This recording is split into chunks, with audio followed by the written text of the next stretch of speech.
que en diversas lenguas, religiones, cosmovisión y tradiciones han forjado nuestra identidad latinoamericana y a la que, con nuestros aciertos y errores, aportamos al diseño del perfil de las futuras generaciones.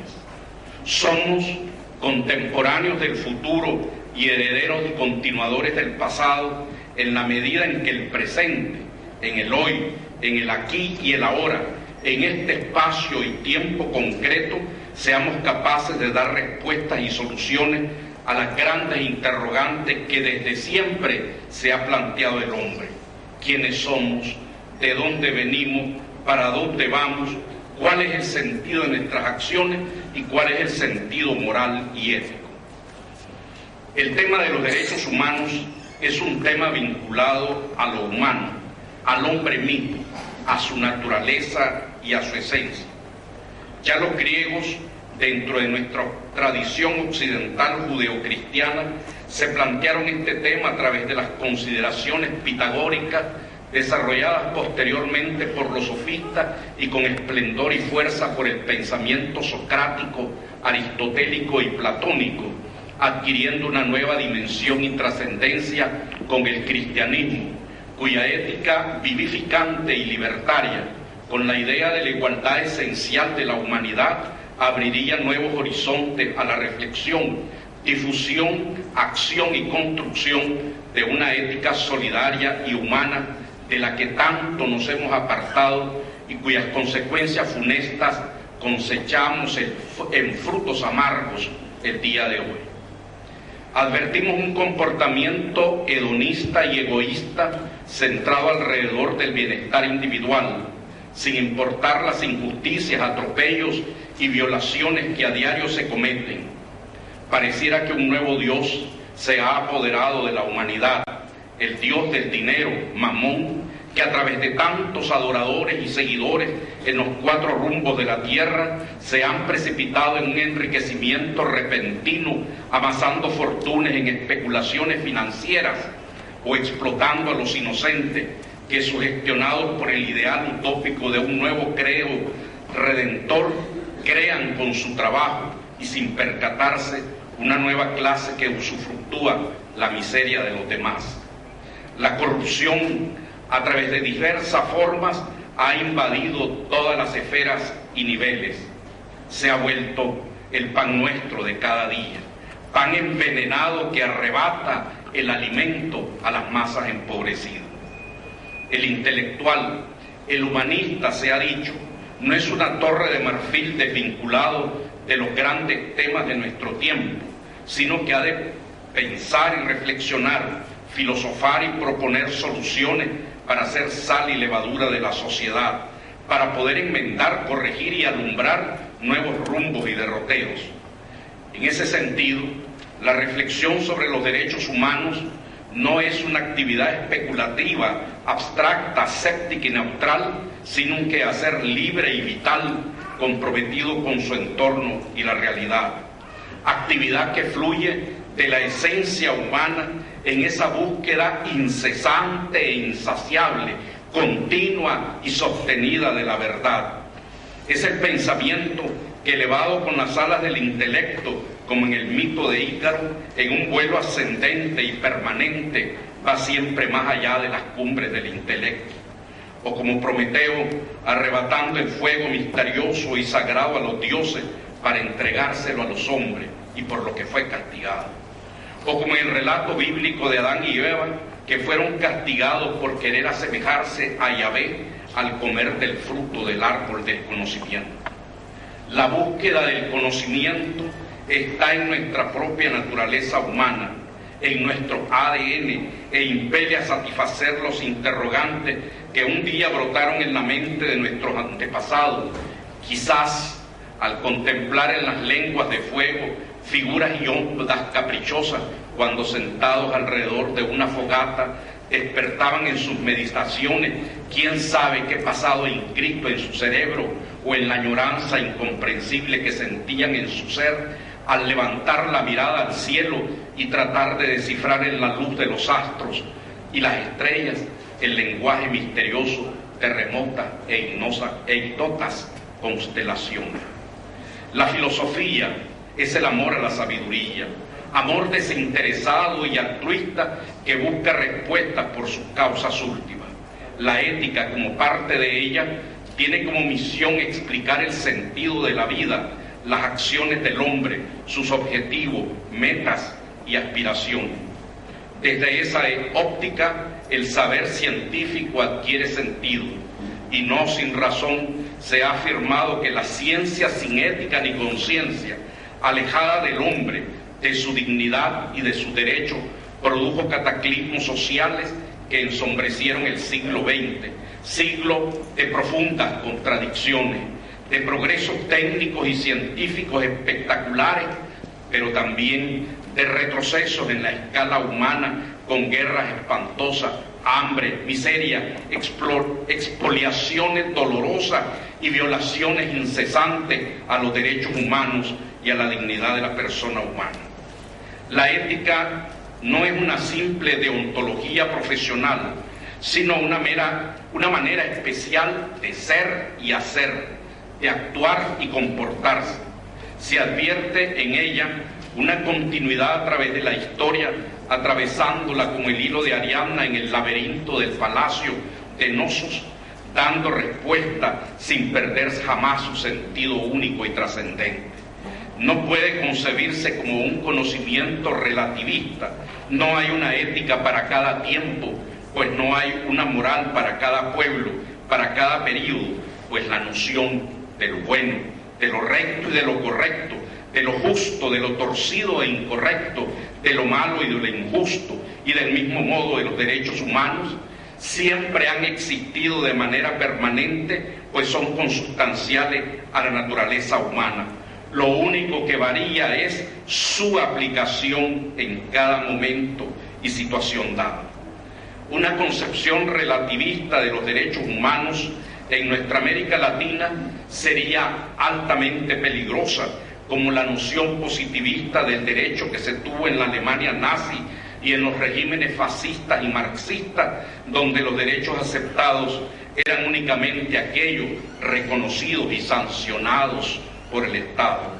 Concepción que abrió el camino a tantas violaciones y desconocimiento a los derechos humanos, millones de muertos, esclavos modernos sometidos a las más crueles servidumbres y sevicias, campos de concentración y gulags.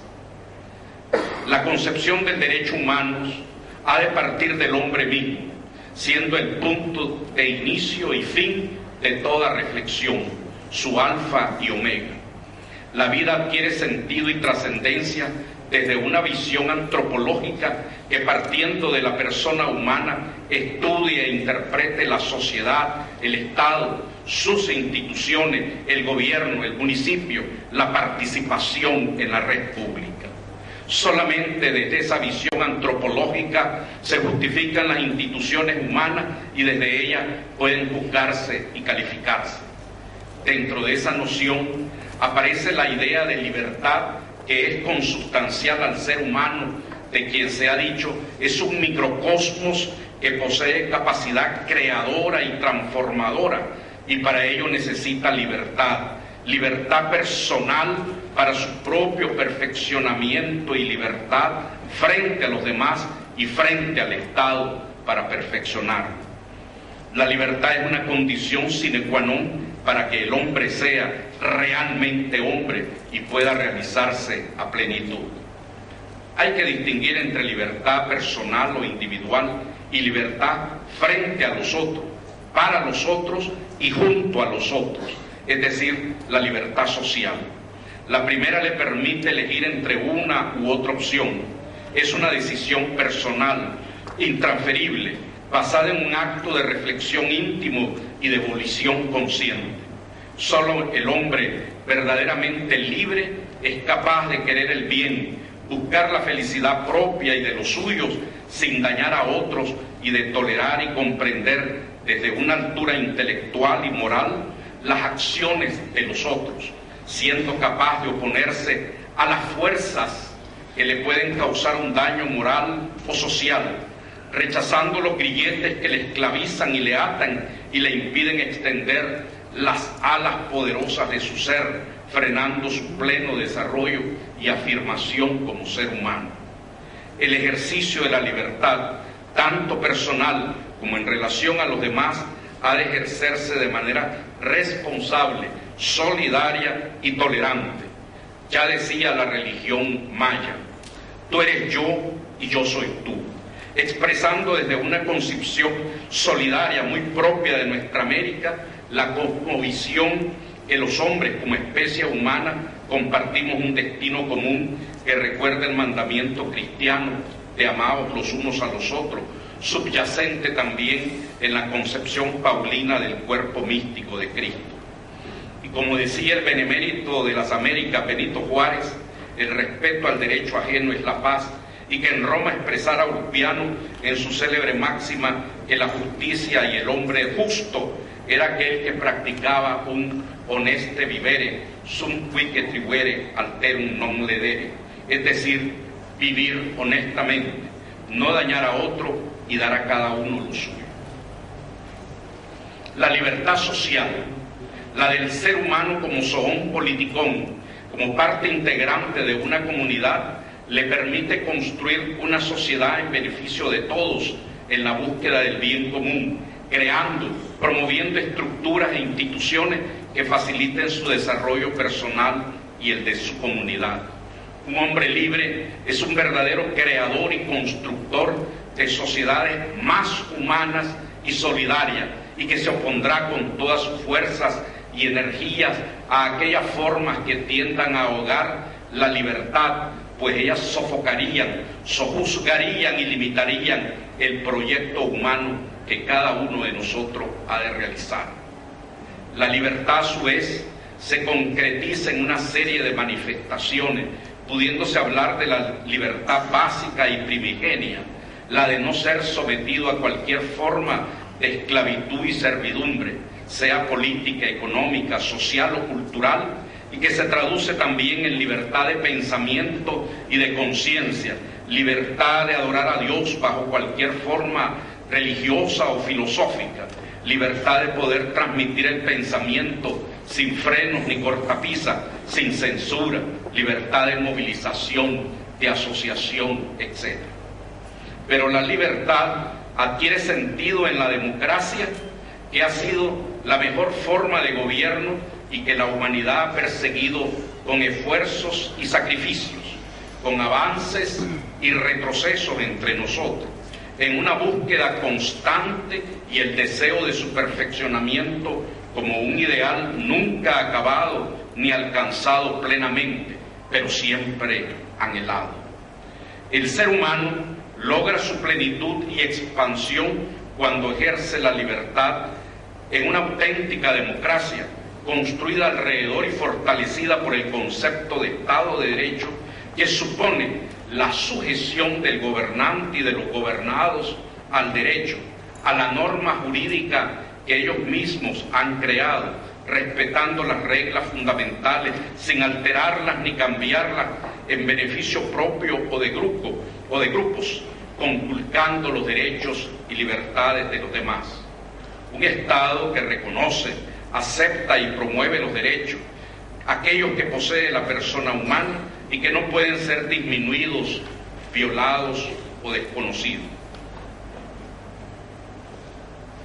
El Estado de Derecho tiene una connotación generalmente aceptada.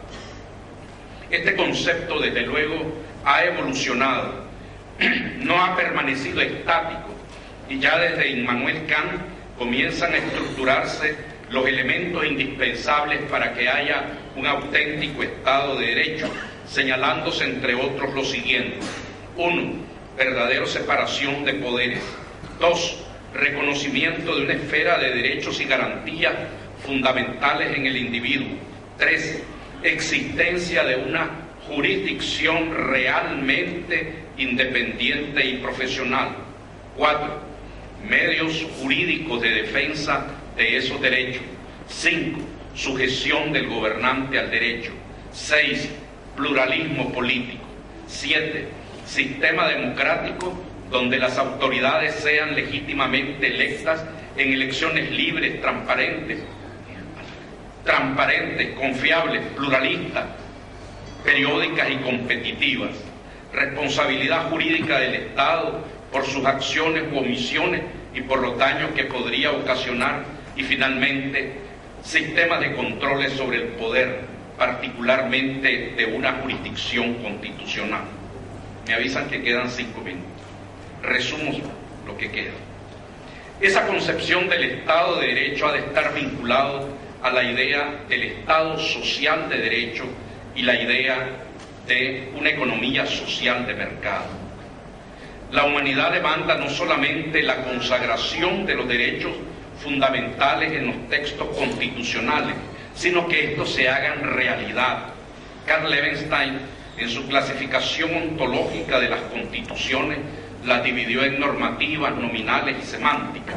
En estas últimas, la Constitución no es más que un ropaje bajo el cual se ocultan situaciones de injusticia y de opresión, de desconocimiento y violencia e irrespeto a los derechos humanos y de continuismos en el poder de minorías de uno u otro signo bajo expedientes ilegítimos que laceran el cuerpo de nuestra América Latina. El poder ha de encontrar limitaciones, presenta un cierto carácter demoníaco, como señala Levenstein, y que ya Lord Acton decía en Inglaterra: el poder absoluto tiende a corromper, y el poder absoluto a corromperse absolutamente. Nuestros pueblos buscan y demandan nuevas formas y expresiones a la formulación de los derechos humanos, a los derechos tradicionales. Estos son los salud, tener y gozar de una vida más larga y saludable, acceso al conocimiento para desempeñarse más eficientemente en un mundo cada vez más competitivo, acceso a una vivienda digna y no a una cueva o choza miserable, como si un sector de nuestro semejante viviera en la edad de piedra, disponer de los recursos necesarios para llevar una vida decente y participar en la toma de decisiones de su comunidad de manera consciente y racional, y no convocado para aclamar a un caudillo o una minoría iluminada. Los llamados derechos económicos se ven afectados por la crisis financiera mundial, que está teniendo efectos catastróficos en los países más pobres, y el hambre comienza a enseñorearse en vastas regiones del mundo, afectando ya a algunos países de nuestra América Latina, pese a las cifras macroeconómicas que publicitan nuestros gobernantes. La globalización ha aumentado las desigualdades sociales en los países subdesarrollados, dándose una mayor concentración de la riqueza, donde unos pocos viven en palacetes con un boato comparable al de los millonarios de los países desarrollados, mientras los desheredados, ignorantes a veces de su situación, hasta lo proclaman como sus líderes y redentores. Ha crecido la diferencia entre países pobres y ricos. El alza del petróleo, las materias primas, la subida de los precios de los alimentos puede provocar crisis alimentarias y sociales, incrementando las migraciones hacia los países vecinos y hacia los países más ricos. El llamado neoliberalismo y el mercado como único regulador y distribuidor de riqueza ha sido insuficiente para las aspiraciones y necesidades de nuestros pueblos, alimentarias y sociales, incrementando las migraciones hacia los países vecinos y hacia los países más ricos. El llamado neoliberalismo y el mercado como único regulador y distribuidor de riqueza ha sido insuficiente para las aspiraciones y necesidades de nuestros pueblos. Se ha derrumbado la teoría de la mano invisible, del laissez-faire, laissez-passer, junto con otros principios económicos clásicos. Pero a su vez, el sistema estatista y los socialismos de nuevo cuño han fracasado al limitar en aras de un supuesto ideal de justicia la libertad del ser humano, que más bien ha redundado en beneficio de nuevas minorías, creando situaciones de injusticia. Hoy, una de las grandes preocupaciones es el tema de la reforma y rediseño del Estado. ¿Qué papel ha de desempeñar el Estado? ¿Cómo ha de estructurarse? qué lugar y cómo ha de participar la sociedad civil en la reorganización social, en la conformación de nuevos modos de convivencia de la administración pública y sobre todo si tiene sentido estos derechos humanos en las sociedades amenazadas y cambiantes del siglo XX.